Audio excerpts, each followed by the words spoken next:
தமிழக முதல்வருக்கு வணக்கம். அதுக்கு தகுந்த நடவடிக்கை எடுக்கணும். அதுமாரி பார்த்தீங்கன்னா இப்போ போன அதிமுக ஆட்சியிலுமே பார்த்தீங்கன்னா காவல்துறையினர் தொடர்ந்து மக்கள் மேலே இந்த மாதிரி அடக்குமுறைகளை செஞ்சுட்டு தான் இருந்தாங்க. இப்போ ஆட்சி மாறினாலும் இன்னும் காட்சி மாறலை அப்படிங்கிற மாதிரி தான் காவல்துறையினர் செஞ்சுட்டு இருக்காங்க. கேட்டால் புது ஆட்சி வந்திருக்கு, அதனால புது டிஜி, புது ஐஜி, புது கமிஷன் எல்லாரும் வந்ததால எங்களுக்கு இதெல்லாம் பண்ண சொல்றாங்க அப்படின்னு சொல்லிட்டு சொன்னாங்க. சரி சார், புது ஆட்கள் புது ஆஃபீஸர்லாம் மாறி இருக்காங்கன்னா நைட்டு 1 மணிக்கு கூப்பிட்டு எந்த தவறு செய்யாத ஒரு ஆளை கூப்பிட்டு உட்கார வச்சு சொல்லியிருக்காங்களான்னு கேட்டா அவருக்கு ப்ரீவியஸ் கேஸ் ஒன்று இருக்கு அப்படின்னு சொல்லிட்டு சொல்றாங்க. ப்ரீவியஸ் கேஸ் இருக்கிற ஒரே ஒரு தகுதி போதுமா சார் ஒருத்தர் வீட்டுல இருந்து கூப்பிட்டு ஸ்டேஷன்ல உட்கார வைக்கிறதுன்னு கேட்டா ஆமா அது போதும், ஒன்றும் தெரியாத ஆளை நாங்கள் கூப்பிட்டு உட்கார வைக்கலன்னு சொல்றாங்க. பார்த்தீங்கன்னா அந்த கேஸுமே அவரோட நண்பரை பைக்கில் கூப்பிட்டு போய் அவர் டிராப் பண்ணாரு, அவர் ஓட்டுற காரு கிட்ட டிராப் பண்ணாரு. அது மட்டும்தான் அவர் செஞ்ச தப்பு. அப்ப அவர் டிராப் பண்ணதால மட்டுமே பார்த்தீங்கன்னா சிசிடிவி ஃபுட்டேஜ்ல நீ இருக்க, அதனால இந்த வழக்குக்கு நீ சம்மந்தப்பட்டிருக்கன்னு சொல்லிட்டு இவரை கூப்பிட்டு போய் ரிமாண்ட் பண்ணிட்டாங்க.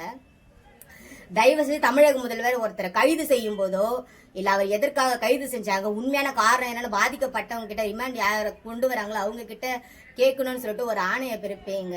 அதே மாதிரி திருந்தி வாழறவங்க, சிறையில இருந்து வெளியே வாட்ச்மேன் வேலை செய்யறவங்க, குடும்பத்துக்காக வாழறவங்க, எந்த தப்பு இதுக்கப்புறம் செய்யக்கூடாதுன்னு நல்ல நிலைமையில வாழறவங்களை மட்டுமே பாத்தீங்கன்னா இந்த காவல்துறையினர் தொடர்ந்து தொல்லை பண்ணிக்கிட்டே இருக்காங்க.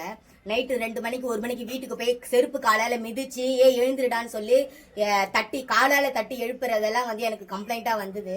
அப்ப நான் கேட்டப்போமே அப்படிலாம் எதுவும் கிடையாது, அப்படிலாம் நாங்க பண்ண மாட்டோம், எங்களுக்கு அதெல்லாம் தெரியாதா மேடம்னு சொல்லிட்டு சொன்னாங்க.